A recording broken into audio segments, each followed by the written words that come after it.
বছর পর আমাদের সামনে আগামী 12 ফেব্রুয়ারি 5ই আগস্টের পর আরেক গুরুত্বপূর্ণ ক্রান্তিকাল হিসেবে আমাদের সামনে এসে উপস্থিত হয়েছে। সেদিন যেমন বাংলাদেশের মুক্তিকামী মানুষের ভাগ্য নির্ধারিত হয়েছিল, সেই একদিনে 4 থেকে 500 শহীদের রক্তের বিনিময়ে আমরা শেখ হাসিনাকে বাংলাদেশ থেকে তাড়াতে সফল হয়েছিলাম। আবার আরেকটি সেই রকম দিন হিসেবে 12ই ফেব্রুয়ারি আমাদের সামনে আছে।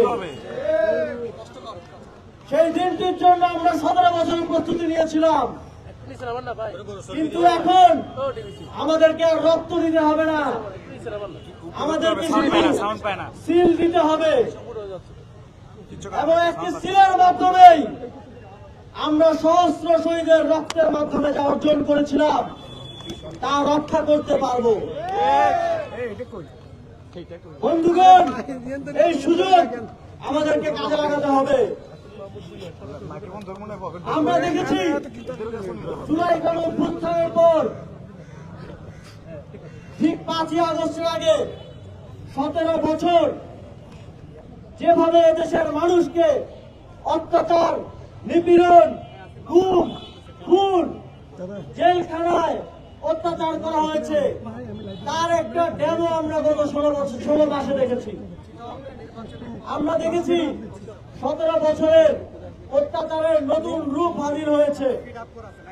আমরা দেখেছি কিভাবে গ্রামের অলিগলি থেকে শুরু করে শহরের অলিগলি বাজার থেকে শুরু করে রাষ্ট্রের সর্বোচ্চ পর্যায় পর্যন্ত চাঁদাবাজি এবং সন্ত্রাসের রাজত্ব কায়েম করা হয়েছে। আমরা যদি এই চাঁদাবাজদের, এই সন্ত্রাসদের আর না দেখতে চাই, তাহলে আমাদেরকে এবার রাজপথে নয়, এবার ব্যালটে বিপ্লব সাধন করতে হবে। সেই লক্ষ্যে বাংলাদেশের মুক্তিকামী জুলাই গণঅভ্যুত্থানের শরিক 11টি রাজনৈতিক দল একত্রিত হয়েছে। এখন সময় ভোটারদের অর্থাৎ আপনাদের একত্রিত হওয়ার এবং এই জোটকে সাফল্যমণ্ডিত করা। আপনারা জানেন ইতিমধ্যেই 300 আসনে 11 দলীয় জোটের প্রার্থী ঘোষিত হয়েছে। আপনারা তাদেরকে এই জাতির, এই দেশের মুক্তির প্রার্থী হিসেবে দেখবেন। তার কি মার্কা সেটা দেখার সময় নাই। আমরা শুধু দেখব এদেশের জনগণ হিসেবে এই দেশের মুক্তি কোন প্রার্থী, কোন জোট এনে দিতে পারবে। আমরা সবাই চোখ বন্ধ করে তাদেরকে ভোট দিব। আমাদের ভোটের মাধ্যমে আমাদের এই প্রজন্মের এবং পরবর্তী প্রজন্মের স্বাধীনতা এবং মুক্তি নিহিত হয়ে থাকবে। সংগ্রামী বন্ধুগণ,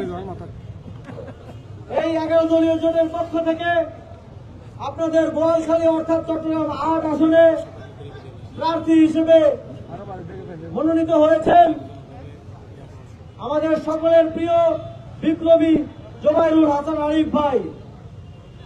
আপনাদের সকলের প্রতি সারা বাংলাদেশের মুক্তিকামী জনতার পক্ষ থেকে, জাতীয় নাগরিক পার্টি এবং 11 দলীয় ঐক্যজোটের পক্ষ থেকে আহ্বান থাকবে, আপনারা তাকে জয়যুক্ত করবেন এবং তার মাধ্যমে বাংলাদেশকে এবং বোয়ালখালী আসনকে জয়যুক্ত করবেন। বোয়ালখালী আসনে একটাই মার্কায় সিল পড়বে, সেটা কোন মার্কা? সেটা কোন মার্কা? বাংলাদেশের জনগণের মুক্তির জন্য একটাই মার্কায় সিল পড়বে, সেটা কোন মার্কা? আপনাদের একটা ভোটের মাধ্যমে এবার বাংলাদেশ দীর্ঘকালীন স্বাধীনতা মুক্তির দিকে এগিয়ে যাবে। বাংলাদেশ সুশাসনের দিকে এগিয়ে যাবে। বাংলাদেশ সংস্কারের দিকে এগিয়ে যাবে। বাংলাদেশ দীর্ঘদিন পর আবারও সার্বভৌমত্বের